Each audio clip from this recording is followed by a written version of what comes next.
Hello students, आज जो हमारा टॉपिक है स्टैटिस्टिक्स का वो चैप्टर 4 है, ऑर्गेनाइजेशन ऑफ डाटा। हम 3 चैप्टर कंप्लीट कर चुके हैं आपके स्टैटिस्टिक्स में। अब आज हम आपका चैप्टर 4 ऑर्गेनाइजेशन ऑफ डाटा के बारे में जानेंगे कि ऑर्गेनाइजेशन ऑफ डाटा मतलब होता क्या है। जैसे कि बच्चों आपने पढ़ा था, जब मैंने स्टैटिस्टिक्स का प्लूरल सेंस में मीनिंग बताया था तो उसमें मैंने बताया था कि जब हम कोई भी डाटा कलेक्ट करते हैं तो डाटा को कलेक्ट करने के बाद उसको हम क्या करते हैं, ऑर्गेनाइज करते हैं। और ऑर्गेनाइज क्लासिफिकेशन के ऊपर क्या होता है, बेस्ड होता है। लाइक आपने डाटा तो कलेक्ट कर लिया लेकिन उसको आप ऑर्गेनाइज तो करोगे ना, एक प्रॉपर वे में तो उसको सेट करोगे ना, तो that comes under the organisation. देखिए जैसे मैंने स्टैटिस्टिक्स में आपको बताया कि जब हम डाटा को कलेक्ट करते हैं तो उसको कलेक्ट करने के पीछे हमारा क्या होता है, एक उद्देश्य होता है, एक ऑब्जेक्टिव होता है, एक पर्पज होता है, राइट। तो स्टैटिस्टिक्स में डाटा को कलेक्ट करने के पीछे क्या होता है, एक पर्पज होता है, और उस पर्पज को ही पूरा करने के लिए हम डाटा को क्या करते हैं, क्लासिफाई करते हैं। लाइक मान लीजिए मैंने क्या किया, मेरी लोकेलिटी में मान लीजिए 200 फैमिली का मैंने डाटा कलेक्ट करना चाहा। उन 200 फैमिली के रिगार्डिंग मैं जानना चाहती हूँ कि उस फैमिली के मैं जानना चाहती हूँ फैमिली के रिलीजन के बारे में, मैं जानना चाहती हूँ फैमिली की इनकम के बारे में, फैमिली के एक्सपेंडिचर के बारे में। बच्चों ये सब मैं जानना चाहती हूँ, 200 फैमिली के डाटा मुझे चाहिए, राइट। तो जैसा कि मैंने बताया, पॉपुलेशन और यूनिवर्स से रिगार्डिंग आप कभी भी कंफ्यूज मत हो। पॉपुलेशन और यूनिवर्स का मतलब है कि आपको जिस चीज के बारे में डाटा चाहिए, लाइक अगर आपको 200 फैमिली का डाटा चाहिए तो वो आपके लिए पॉपुलेशन है, वो आपके लिए क्या है, पॉपुलेशन है, राइट। तो 200 फैमिली आपके लिए क्या होगी, पॉपुलेशन होगी, जिसके रिगार्डिंग आपको डाटा चाहिए।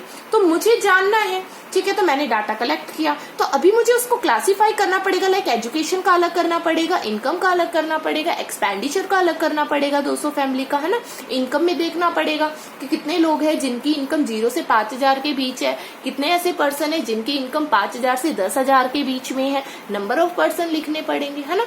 तो that comes under the organisation of data, that comes under the classification of data. वो चीज किस में आती है, आपके क्लासिफिकेशन ऑफ डाटा में आती है। जैसा कि हमने पढ़ा था स्टैटिस्टिक्स का प्लूरल सेंस में, सबसे पहले हमने पढ़ा कलेक्शन ऑफ डाटा। बच्चों कलेक्शन ऑफ डाटा जो है आपका, वो हम पढ़ चुके कि हम प्राइमरी सोर्सेज के थ्रू, सेकेंडरी सोर्सेज के थ्रू डाटा को कलेक्ट करते हैं। उसके बाद हमने सेंसस मेथड भी पढ़ा, हमने आपका सैंपल मेथड पढ़ा 3rd चैप्टर में, that is related to the collection of data. But now the point is here कि organisation of data, it means that कि how we organise the data which we have to be already collect. जिसको हम collect कर चुके हैं उस data को हम ऑर्गेनाइज कैसे करेंगे ताकि हम एक मीनिंगफुल डिसीजन ले सके। जिस पर्पस के लिए हमने डाटा को कलेक्ट किया है उस पर्पस को हम क्या कर सके, फुलफिल कर सके। तो बच्चों ये तो था कॉन्सेप्ट। अब आते हैं ऑर्गेनाइजेशन ऑफ डाटा का मतलब क्या है। It refers to the arrangement of figures in such a form that comparison of the mass of the similar data may be facilitated and further analysis may be possible. It means that कि आप जो भी, क्योंकि आपको पता है statistics में जो डाटा कलेक्ट किया जाता है वो नंबर की फॉर्म में होता है, वो क्वांटिटेटिव वे में रिप्रेजेंट किया जाता है। अब आपने डाटा को कलेक्ट कर लिया, नंबर की फॉर्म में आपने डाटा को कलेक्ट कर लिया, राइट। आपने इनकम का किया, आपने एक्सपेंडिचर का किया, आपने उसको नंबर की वे में रिप्रेजेंट करना है। तो आप क्या करते हो, जो सिमिलर नेचर का डाटा है उसको एक जगह एक ग्रुप बना देते हो और उसमें रिप्रेजेंट कर देते हो। That comes under the organisation of data, कि आप उसको क्या कर रहे हो, ऑर्गेनाइज कर रहे हो उस डाटा, ठीक है। तो वो किसमें आ गया आपका, ऑर्गेनाइजेशन ऑफ डाटा। क्लासिफिकेशन से और अच्छे से समझ आएगा। As an important method of organisation of data, it is to be distributed these into the different class on the basis of their characteristics. This process is called classification of data. It means that कि organisation of data में classification of data एक ऐसा important method होता है जिसमें हम क्या करते हैं, डाटा को डिफरेंट क्लास में डिवाइड कर देते हैं on the basis of their similarity, right. On the basis of their homogeneity हम क्या करते हैं, डाटा को क्या कर देते हैं, डिवाइड कर देते हैं क्लास में। लाइक मैंने इनकम का क्लास बना दिया, मैंने एक्सपेंडिचर का क्लास बना दिया, मैंने एम्प्लॉयमेंट का क्लास बना दिया, मैंने अनएम्प्लॉयमेंट का क्लास बना दिया। तो इट मीन्स दैट कि मैं क्या कर रही हूँ, डाटा को क्लासिफाई कर रही हूँ, राइट। तो that comes under the classification of data. और क्लासिफिकेशन के बारे में जानेंगे। Classification is the process of arranging the things इधर एक्चुअली और नॉशनली in group or classes according to their resemblance and affinities and give the expression to the unity of attributes that may exist amongst the diversity of individual. देखिए क्या है, classification एक ऐसी process होती है जिसमें थिंग्स मतलब कि जो डाटा आपने कलेक्ट किया है उस डाटा को क्या किया जाता है, अरेंज किया जाता है on the basis of their group और ए क्लास। मतलब हम ग्रुप बना देते हैं और क्लास हम बना देते हैं। टू देयर रिजेम्बल्स, रिजेम्बल्स का मतलब होता है बच्चों की समानता की, मतलब सिमिलैरिटी बेसिस पे, ठीक है, सेम बेसिस पे रिजेम्बल्स। एंड एफिनिटीज मतलब संबंध जो एक दूसरे से क्या करते हैं, रिलेट करते हैं, और जो सेम होते हैं उस टाइप के डाटा को एक ग्रुप में डाल दिया जाता है। और क्या किया जाता है, यूनिटी ऑफ एट्रीब्यूट्स। एट्रीब्यूट्स तो आपको पता ही है कि जो कैरेक्टरिस्टिक को शो कर रहे हैं उसके बेसिस पे यूनिटी अगर दिख रही है तो उसको एक ग्रुप में डाल देते हैं, तो that comes under the classification of data. तो वो क्या होता है, क्लासिफिकेशन होता है, ठीक है। जैसे कि मान लीजिए हमने क्या किया, डिवीजन कर दिया डाटा को, तो वो डिवीजन करना तो क्या है, क्लास है। लाइक मैंने इनकम का क्लास बनाया, मैंने एक्सपेंडिचर का क्लास बनाया, बट जिस प्रोसेस का हम यूज कर रहे हैं डिवीजन के वक्त, जिस प्रोसेस का मैं यूज कर रही हूँ क्लास बनाने के लिए, इनकम क्लास बनाने के लिए, एक्सपेंडिचर क्लास बनाने के लिए, लाइक नंबर ऑफ पर्सन में मेल क्लास बनाने के लिए, फीमेल क्लास बनाने के लिए, ठीक है, तो जिस प्रोसेस का यूज कर रही हूँ that is known as the classification. वो क्या कहलाता है, क्लासिफिकेशन कहलाता है। I hope now it's be clear कि क्लासिफिकेशन क्या होता है, कि डाटा को क्या कर देना, ग्रुप के वे में रिप्रेजेंट कर देना, ठीक है, ग्रुप बना देना, ताकि हम उस डाटा को अच्छे से इंटरप्रेट कर सके और डाटा को हम अच्छे से समझ सके कि एक्चुअल में हमने डाटा क्यों कलेक्ट किया और वो क्या चीज रिप्रेजेंट कर रहा है, राइट। फिर उसके बाद बात आती है, देखिए कैसे data are divided into the different groups. Data को हम क्या करते हैं, डिफरेंट ग्रुप में डिवाइड करते हैं on the basis of education. अगर मैं बात करूं कि मुझे एजुकेशन के बेसिस पे डाटा को क्या करना है, ग्रुप बनाना है, तो मैं क्या बनाऊंगी, एजुकेशन, एजुकेटेड और नॉन एजुकेटेड या अनएजुकेटेड, राइट। एजुकेटेड और अनएजुकेटेड के बेसिस पे मैंने क्या बना दिया बच्चों, ग्रुप बना दिया। डाटा आर ग्रुप और classified on the basis of their class similarities. Similarity के बेसिस पे भी क्या किया जाता है, ग्रुप बना दिया जाता है, राइट। कि एजुकेटेड में कितने लोग हैं, लाइक मैंने सिमिलैरिटी कर दी कि 5th तक कितने पढ़े हुए हैं, 10th तक कितने पढ़े हुए हैं, है ना, और +2 कितने हैं, यूजी कितनों ने किया, पीजी कितनों ने किया है। तो ये सब क्या किया मैंने, सिमिलैरिटी बेसिस पे उस डाटा को क्लासिफाई कर दिया। तो ये तो था आपका क्लासिफिकेशन ऑफ डाटा, कि क्लासिफाई कैसे किया जाता है डाटा को, ठीक है। तो ये था आपका क्लासिफिकेशन। और एग्जांपल देती हूँ, जैसे देखिए आपकी क्या होता है कि क्लास बनती है, तो आपकी class section A, section B, तो हम क्या करते हैं कि मार्क्स के बेसिस पे बना देते हैं, ठीक है। वीक स्टूडेंट्स का अलग क्लास बना दिया कि भाई ये वीक स्टूडेंट्स है, इनका एक अलग सेक्शन बना दो, टॉपर्स का अलग सेक्शन बना दिया जाता है ना। तो ये क्या है, कुछ सिमिलैरिटी के बेसिस पे कि बच्चे जो है इंटेलिजेंट है उनका एक अलग सेक्शन बना दिया, क्योंकि वो इंटेलिजेंट है, ये उसमें सिमिलैरिटी है, तो हमने उनका क्लास बना दिया अलग से, ठीक है। तो ऐसे क्या किया जाता है, क्लास को बनाया जाता है। अब बात आती है ऑब्जेक्टिव ऑफ क्लासिफिकेशन। जब आप डाटा को क्लासिफाई करते हो तो उसके पीछे आपका उद्देश्य क्या होता है, आपका ऑब्जेक्टिव क्या होता है। सिंप्लीफिकेशन एंड ब्रीफनेस, बिल्कुल। जब आप क्लासिफाई करो डाटा को तो आपका मेन ऑब्जेक्टिव ये होता है कि जो भी डाटा क्लासिफाई कर रहे हो आप उसको ऑर्गेनाइज कर रहे हो, लाइक आप उसको प्रेजेंट तो करोगे टेबल की फॉर्म में, तो आप उसको इस वे में रिप्रेजेंट करो कि वो ब्रीफ और सिंपल लगे और सभी उससे आसानी से डिसीजन ले सके और उसको समझ सके। इस वे में आप क्या कीजिए, डाटा को क्लासिफाई कीजिए, एक सिंपल फॉर्म में कीजिए, एक ब्रीफ फॉर्म में कीजिए। Utility, classification enhance the utility of data. Utility मतलब होता है बच्चों यूज, कि जो आपने डाटा को क्लासिफाई किया, आपने ग्रुप बनाए हैं, उस बेसिस पे आप ऐसे क्लासिफाई करो कि आप उस डाटा का प्रॉपर वे में यूज कर सको, ठीक है, आप क्या कर सको, उसका यूज कर सको, तो वो आ जाता है यूटिलिटी में। Distinctiveness, it means that classify render the difference among the data more distinctively. It means that क्या होता है इसका, कि जो डाटा है आपने कलेक्ट किया है सिमिलैरिटी की बेसिस पे, आपने इसको क्लासिफाई कर दिया, आपने क्लास बना दी, ग्रुप बना दिए, तो बच्चों आप डिफरेंस कर सकते हो आसानी से। तो ये क्लासिफिकेशन का उद्देश्य होता है कि हम क्या कर सके, हम डाटा को क्या कर सके, डिफरेंशिएट कर सके। लाइक हम कर सके कि एम्प्लॉयड कितने हैं, अनएम्प्लॉयड पीपल कितने हैं, कितनों के पास रोजगार है, कितनों के पास रोजगार नहीं है, तो हम क्या कर सके, क्लासिफाई कर सके, ठीक है। Comparability, it makes the data comparable. It means that कि हम क्या कर सके, कंपैरिजन कर सके आसानी से।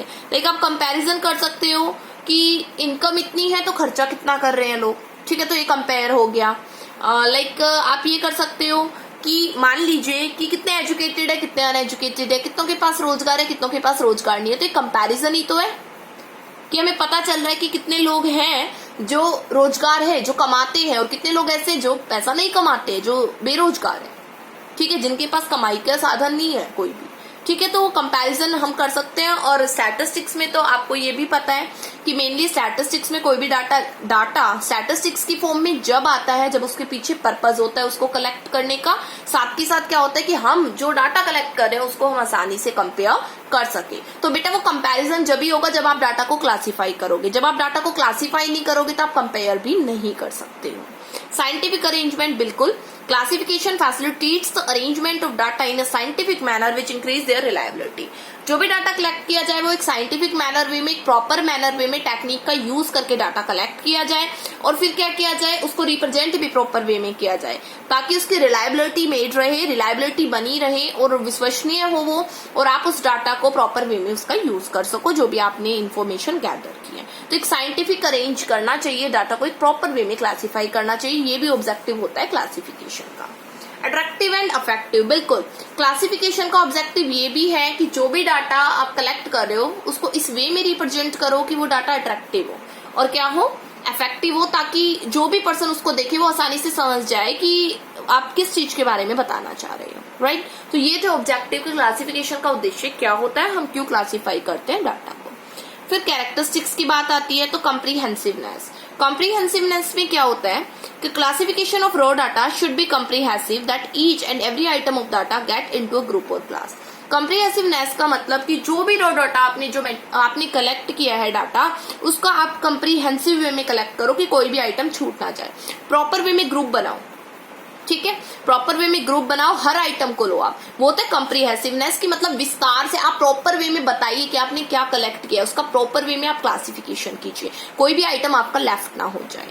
क्लैरिटी, क्लैरिटी मतलब ये कि there should be no confusion about the placement of any item in a group. आपको कोई कंफ्यूजन नहीं होना चाहिए कि आप कौन सी क्लास में कौन सा आइटम डालोगे। लाइक एजुकेटेड का एजुकेटेड में ही डालोगे, ये नहीं एजुकेटेड वाले को अनएजुकेटेड में डाल रहे हो। आप क्लियर हो, ठीक है, कि आप कैसे क्लासिफाई कर रहे हो। तो क्लासिफिकेशन के बेस पे हमें क्लैरिटी का पता चलता है, हमें पता चल जाता है कौन एजुकेटेड है, कौन अनएजुकेटेड है, कौन एम्प्लॉयड है, कौन अनएम्प्लॉयड है, कितने पर्सन है, कितने नहीं है। तो क्लैरिटी हो जाती है, उससे कोई कंफ्यूजन नहीं होता। होमोजेनिटी, बिल्कुल, जो सेम नेचर का डाटा है, होमोजीनियस नेचर का अगर मैं बात करूं, सेम नेचर का, होमोजीनियस मतलब होता है सेम, ठीक है, तो उसको सेम क्लास में डालिए, ठीक है। तो ये भी इसका कैरेक्टरिस्टिक्स है। Suitability, the composition of the class must suit the objective of the enquiry. जो भी डाटा आप क्लासिफाई कर रहे हो उसको उस वे में क्लासिफाई करो ताकि उसकी रिलायबिलिटी भी बनी रहे। ये उसकी कैरेक्टरिस्टिक है, बताता है कि जो डाटा हम क्लासिफाई करते हैं तो इस वे में किया जाता है कि उसकी रिलायबिलिटी बनी रहे, और एक अट्रैक्टिव वे में किया जाता है कि वो अफेक्टिव वे में यूज हो। तो सुटेबिलिटी का मतलब यहाँ पे ये है कि अगर आप क्या कर रहे हो, स्टूडेंट्स का डाटा कलेक्ट कर रहे हो अपने स्कूल में, ठीक है, तो आप कर रहे हो इनकम एंड एक्सपेंडिचर से रिलेटेड। तो आप इनकम एक्सपेंडिचर से रिलेटेड कर रहे हो तो आप क्लास बनाओगे इनकम एंड एक्सपेंडिचर का, ना कि आप क्लास बनाओगे वेट का और मैरिटल स्टेटस का, राइट। तो आप सुटेबिलिटी कंपोजिशन का मतलब यहाँ ये है कि जो आप क्लास बना रहे हो उसको प्रॉपर वे में क्लास बनाओ, जिस वे से आप डाटा कलेक्ट कर रहे हो उसी वे में आप क्लास बनाइए। तो वो होता है बच्चों सुटेबिलिटी, राइट। जैसे इसमें दे रखा है, बेसिस ऑफ द वेट और marital status would make no sense. अगर आप क्या करते हो, डाटा को कलेक्ट करते हो इनकम एंड एक्सपेंडिचर का और उसको वेट और मैरिटल स्टेटस में दिखाते हो, it means that data would not make a sense, उसे कोई सेंस नहीं बनेगी। स्टेबिलिटी, स्टेबिलिटी का मतलब यहाँ ये होता है कि अगर आप एक पर्टिकुलर वे का काइंड इन्वेस्टिगेशन का यूज कर रहे हो, एक टाइप का इन्वेस्टिगेशन यूज कर रहे हो और वो सही है, आप सही वे में उसका यूज कर रहे हो, तो आप उसको एक पर्टिकुलर ही रखिए, आप बार बार उसको चेंज मत कीजिए। हाँ, पर्पस स्टडी के अकॉर्डिंग चेंज होगा, अगर ऑब्जेक्टिव अलग है तो चेंज होगा, बट सेम ऑब्जेक्टिव के लिए आप एक पर्टिकुलर टाइप का इन्वेस्टिगेशन ही यूज करिए और उसको उसी वे में क्लासिफाई करिए, उसको बार बार में चेंज मत कीजिए। तो this base should not change with each investigator, मतलब कि हर इन्वेस्टिगेशन में इसको चेंज नहीं करना चाहिए, स्टेबिलिटी होनी चाहिए। Elastic, classification should be elastic. Classification इस वे से करो कि आप उसको according to situation, according to objective, according to purpose आप चेंज कर सको। इलास्टिक मतलब कि चेंज, फ्लेक्सिबल नेचर, आप क्या कर सको, चेंज कर सको क्लास बनाते वक्त। तो ये होता है आपका क्लासिफिकेशन ऑफ डाटा। ये थे आपके कैरेक्टरिस्टिक्स। कल हम पढ़ेंगे कि क्लासिफाई किस बेसिस पे किया जाता है। यहाँ तक आपको पीडीएफ मिल जाएगी, उसको अच्छे से पढ़ो, याद करो। कोई दिक्कत होती है तो पूछ सकते हो आप, और यहाँ तक अपना काम करके होमवर्क जो है आपका मेरे पास फॉरवर्ड कर दीजिए, राइट। Thank you.